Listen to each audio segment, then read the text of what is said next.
Hello everyone, my name is Lita Carbone. I'm the Instructional Support Specialist with the Online Learning Services Department here at St. Rose, and I'm going to go ahead and show you some different security measures that you can take to make sure that your Zoom meetings are more secure.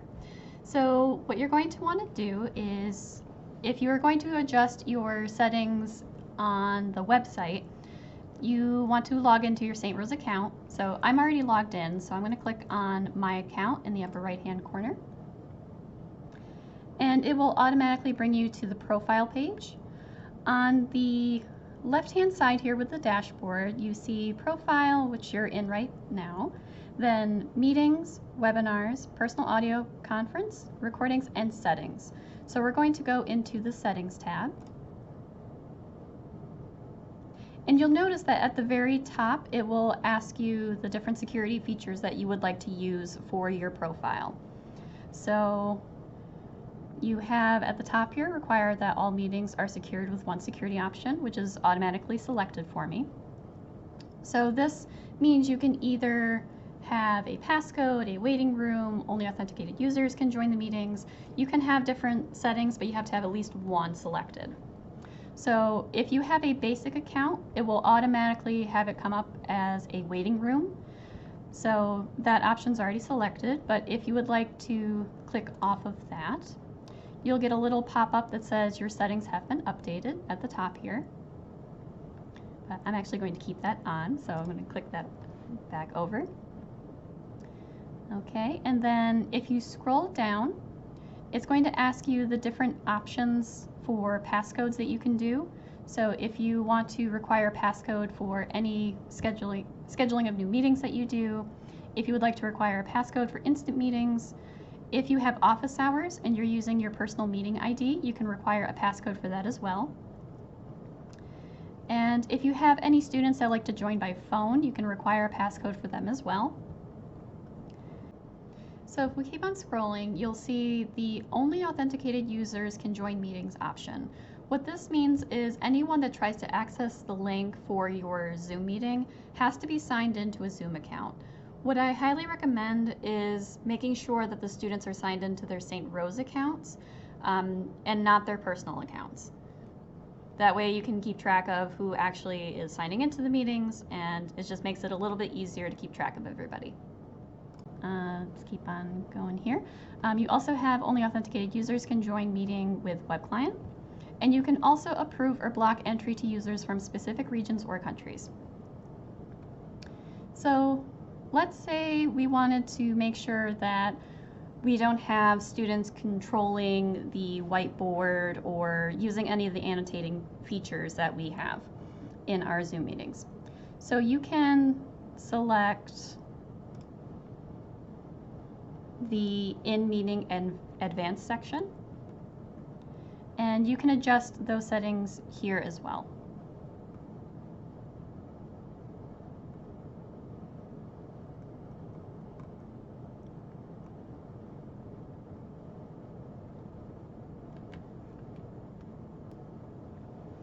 So let's say we wanted to have our students have the ability to share their screens or to use the remote control feature for the whiteboard or any of the annotating tools that we have. You can go into In-Meeting Basic, and you can adjust the settings in here. Also, if you want to disable the chat, you can do that as well, or allow users to do the private chat. But if you want to make sure that you're monitoring all of the discussions that are happening, I recommend having that selected off.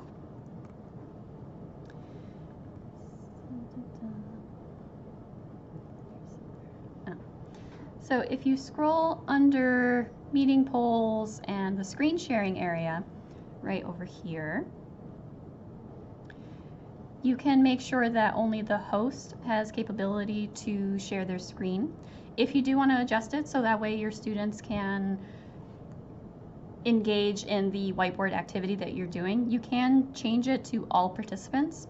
What I recommend if you are doing that you make sure the only person that can override the sharing capability is the host. because otherwise you'll have a free-for-all with all the participants trying to take remote control of the whiteboard. So I'm going to go ahead and select host only, and you'll see this gets grayed out a little bit. So if this is selected, then you don't have to worry about adjusting those features. Okay.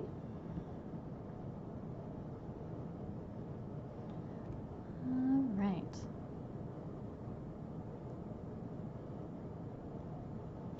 Okay, and in here as well we have the other features that participants can do. If you would like the students to be able to rename themselves, so if their username is coming up with their St. Rose email or they have another name that they're using, you can give them the ability to change it, so then that way you know who they are.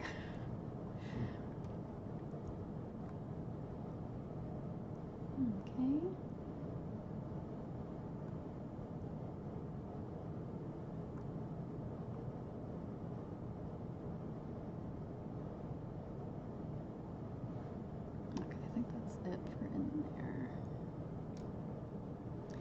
Okay, so the other way that you can adjust your security settings in the Zoom website is if you are scheduling a meeting, a lot of those options that I showed you in the settings tab under the personal section, you can also do that in the meeting you're creating.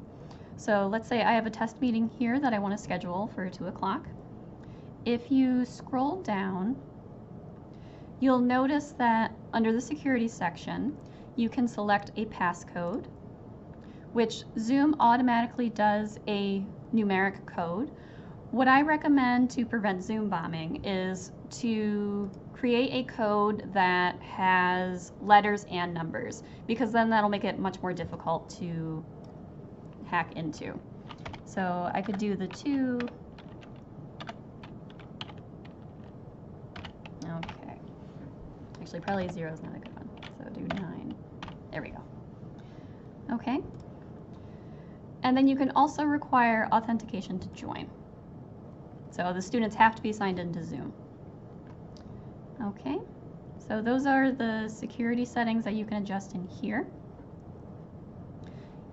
You can also do the same thing with approving or blocking entry from users from other countries. And then you would hit save. Okay. All right. And then when you copy your invitation, it will have that passcode right in the top up here. Okay, copy my meeting invitation.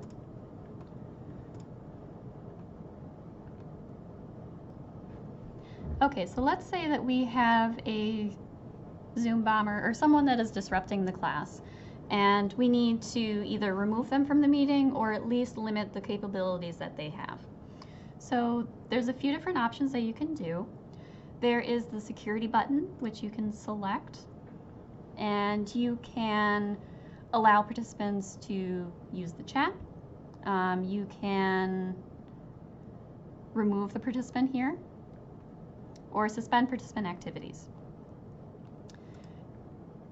And the other way that you can remove someone from the meeting is by selecting the 3 dots over their picture. And then you can remove them from the meeting that way as well.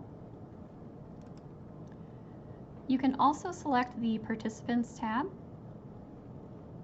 hover over their name, and then select More, and then remove them from the meeting that way as well.